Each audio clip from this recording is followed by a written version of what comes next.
नमस्कार, स्वागत करते तुमचं सगळ्यांचं माझ्या यूट्यूब चॅनलमध्ये। आज आपण 40 साईजच्या कटोरी ब्लाऊजची कटिंग बघूया। तर सगळ्यात पहिले इथं आपण उंची टाकून घ्या। 14.5ची उंची आहे, तर 15.5वर मी एक मार्क केला आहे। थोडंसं बाजूला जाऊन सुद्धा आपण 15.5वर एक मार्क करून घ्यायचा आहे। उंची खूप जास्त आहे ह्या ब्लाऊजची आणि साईज पण मोठी आहे। तर ह्या मोठ्या साईजच्या कटोरी ब्लाऊजची कटिंग करताना काही प्रॉब्लेम येतात, तर ते प्रॉब्लेम असे कसे सॉल्व करायचे ते ह्या व्हिडिओमध्ये मी दाखवलेलं आहे। तर व्हिडिओ हा शेवटपर्यंत नक्की बघा। त्यानंतर मी शोल्डर 5.6वर टाकला आहे। आर्म होल मी इथं म्हणजे मुंडा आपला हा 6.5वर घेतला आहे। त्यानंतर आपण जेवढं वरती शोल्डर घेतलं तेवढंच खाली आहे का मोजून घेतलं।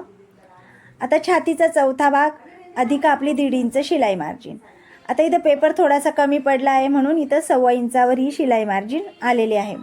आपण जेव्हा ही कपड्यावर कट करू तेव्हा आपण थोडंसं वाढवून घेऊया। आता जेवढे पण आपण मार्क केले आहे त्या लाईन आपण आखून घेऊया।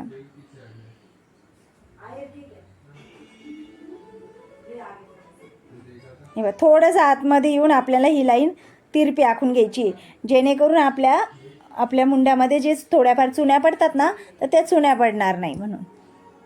ही लाईन पण आपण जिथून आपल्याला फिटिंग करायची आहे ती लाईन पण आपण सरळ खाली आखून घेऊया।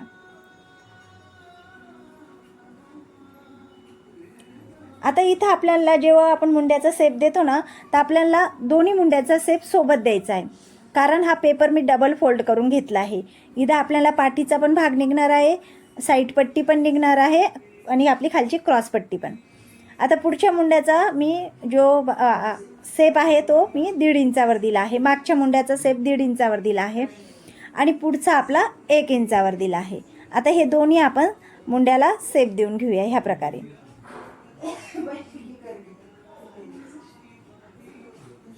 हे बघा, दोन्ही शेप आपण इथं देऊन घेतले आहे। आता इथं गळा टाकून घेऊया। गळा रुंदी इथं 2.25वर घेतली आहे। तर इथं मी गळा रुंदी 2.25वर घेतली आहेत, कारण की मी पट्टी इथं लावणार आहे, गळ्याला पट्टी लावणार आहे। जर तुम्ही इथं पॉयपिंग करणार असाल तर ही गळा रुंदी 2.5वर घ्यायची आहे, कारण खूप हेवी ब्लाऊज आहे आणि ते हेवी ब्लाऊज असल्यामुळे आपलं शोल्डर देखील जास्त असतं। त्यानंतर खालची गळा रुंदी मी ही 2.25वर घेतली आहे आणि गळ्याची लांबी ही 6.5वर घेतली आहे। जेव्हा कटोरी ब्लाऊज असतं तेव्हा अर्धा इंच गळ्याची लांबी आपल्याला कमी घ्यायची आहे, कारण जेव्हा हे ब्लाऊज शिवून पूर्ण होतं तेव्हा आपण आयहुक पट्टी लावायच्या आधी आपण कटोरीला कटोरीच्या गळ्याला आपण शेप देतो, तेव्हा आपण तो कट करून घेऊया। आता आपल्याला हुक आईच्या पट्टीकडून 4 इंचावर ही खालून क्रॉस पट्टी घ्यायची आहे, क्रॉस पट्टीचं माप घ्यायचं आहे। त्यानंतर आर्म होलच्या साईडनी फिटिंगच्या साईडनी आपल्याला 3 इंच घ्यायचं आहे आणि मध्ये सुद्धा आपल्याला 3 इंचावर एक मार्क करायचा आहे। आता हे मार्क आपण जोडून घेऊया ह्या प्रकारे। आता ही क्रॉस पट्टी एवढी जास्त का घेतली, 4 इंच 3 इंच का घेतली, कारण 2.5 आणि 3.5 इंच असते। आपण अर्धा एक्स्ट्रा का घेतली, कारण की आपली ही उंची खूप जास्त आहे। आता आपण कटोरीचं माप टाकून घेऊया।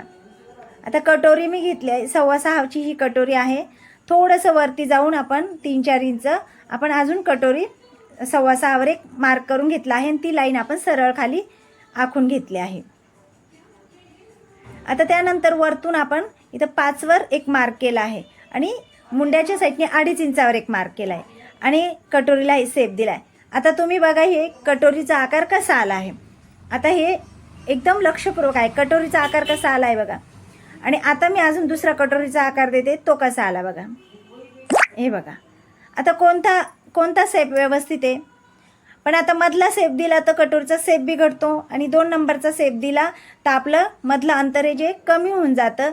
जर ते ठेवलं तर आपला गळा हा आपल्या कटोरीपासून आणि मुंड्यापासून खेचल्या जाईल। तर ते कसं ठीक करायचं, कटोरीचा आकार कसा व्यवस्थित आला पाहिजे, मुंडा पण आपला बरोबर आला पाहिजे, ते आपण बघूया। तर बघा, जसं सर्वचे सर्व आपल्याला तसं आखायचं आहे, पण मुंड्याला शेप द्यायच्या आधी आपल्याला कटोरी तयार करायची आहे। हे बघा, ह्या प्रकारे कटोरी तयार करायची आहे।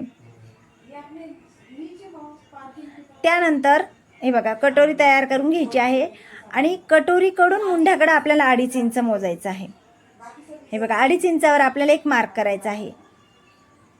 आता आपल्याला मिळाला हा पुढच्या आर्महोलचा सेप, म्हणजे पुढच्या मुंड्याचा आपल्याला हा सेप मिळाला आहे. मग तो 1.5 इंचावरही येऊ शकतो, 1.25 इंचावरही येऊ शकतो. आपला जो मुंड्याचा पहिल्या मुंड्याचा आकार आहे तो आपला वाढून जातो थोडासा पहिले कटोरीचा सेप दिल्याने. आणि मोठ्या ब्लाऊजमध्ये हा कटोरीचा सेप देताना प्रॉब्लेम येतोच.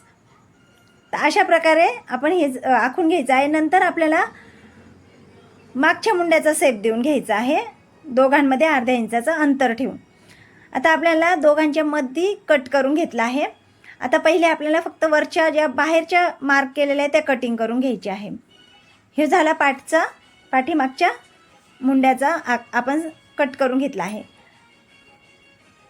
आता जिथून आपण गळा रुंदी दिली आहे तिथून आपण एक छोटासा कट मारून घ्यायचा आहे. पहिले हे बघा, ह्या प्रकारे कट मारून घ्यायचा आहे आणि दोन्ही पार्ट आपले वेगळे वेगळे करून घ्यायचे. आता आपल्याला पाठीचा भाग हा मिळून गेला आहे, त्याच्यावर आपण गळा वगैरे ते नंतर कट करू शकतो.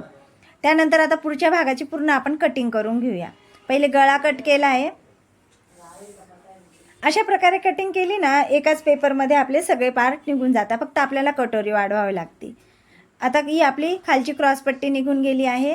आता कटोरी पण आपली येऊन जाईल. आणि हे बघा, आता पुढच्या मुंड्याला जो आपण सेप दिला होता ना तो आपण कट करून घेऊया. हे बघा, आता बघू शकता तुम्ही काही फरक पडला आहे का?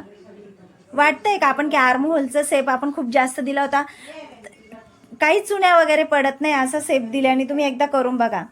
त्यानंतर कटोरी वाढवायची आहे. तर कटोरी आपल्याला जशीच्या तशी ही आखून घ्यायची आहे. हे बघा, त्यानंतर ह्या साईडनी 1.25 इंच आणि त्या साईडने आपल्याला 1.25 इंच वाढवून घ्यायचं आहे. आता आपली ही मार्क पूर्ण झाल्यानंतर बराबर कटोरी आपली वाढून जाईल. गळ्याच्या साईडने अर्धा इंच आणि इकडून शिलाई मार्जिनसाठी अर्धा इंच आपल्याला एक्स्ट्रा घ्यायचं आहे. आता ही वरतून लाईन आपल्याला आखून घ्यायची आहे आणि याला आपल्याला हे बघा ह्या प्रकारे आपण सेप द्यायचा आहे. खालून थोडा जास्त आणि वरतून कमी, कारण खालच्या साईडने आपण टक्स देणार आहोत आणि वरती फक्त शिलाईमध्ये जाणार आहे. आता दोघांचा मध्य काढून हे बघा ह्या प्रकारे दोघांचा मध्य काढायचा आहे आणि खाली 1.5 इंचावर आपल्याला एक मार्क करायचा आहे. आता हे दोन्ही पण आपण जो मार्क केला आहे तो एकदम बरोबर मध्यभागी आला की नाही दोन्हीकडून मोजून घ्यायचा आहे. आणि जर तो एकदम व्यवस्थित असेल तर आपल्याला ह्या प्रकारे लाईन्स आखून घ्यायचे आहे.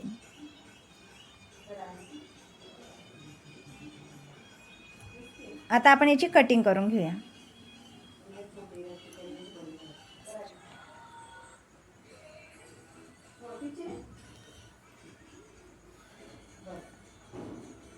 आता वरती 2.5 ते 2.25 इंचावर आपल्याला एक मार्क करायचा आहे कटोरीचा टक्स मारण्यासाठी. बघा ह्या प्रकारे. आणि ह्या साईडने आपलं 1.5 इंच आणि ह्या साईडने 1.5 इंच. आता तुम्ही बघू शकता, आपण कटोरी तयार करून बघूया.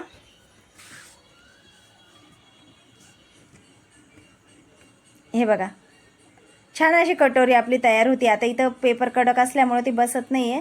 हे बघा, गोल कटोरी तयार झाली आहे. आणि हे बघा इथं जोडल्यानंतर सुद्धा बघा किती छान दिसते. आता थोडी जर मोठी झाली असेल ना कटोरी तर वरतून थोडंसं आणि खालून थोडंसं सोडवून आपल्याला ती कटोरी जोडायची आहे. आता बघा सगळे पार्ट एकत्रच निघाले आहे. फक्त आपण जेव्हा कपड्यावर जेव्हा अस्तरवर आखू ना तेव्हा क्रॉसपट्टीला आपल्याला थोडंसं वाढवून घ्यायचं आहे, कारण ते शिलाई मार्जिन आपली शिवण्यात जाणार म्हणून. तर हे सगळे पार्ट आपले एकाच पेपरमध्ये निघून गेले. तर आजचा व्हिडिओ तुम्हाला आवडला असेल तर व्हिडिओ लाईक करा, चॅनलला सबस्क्राईब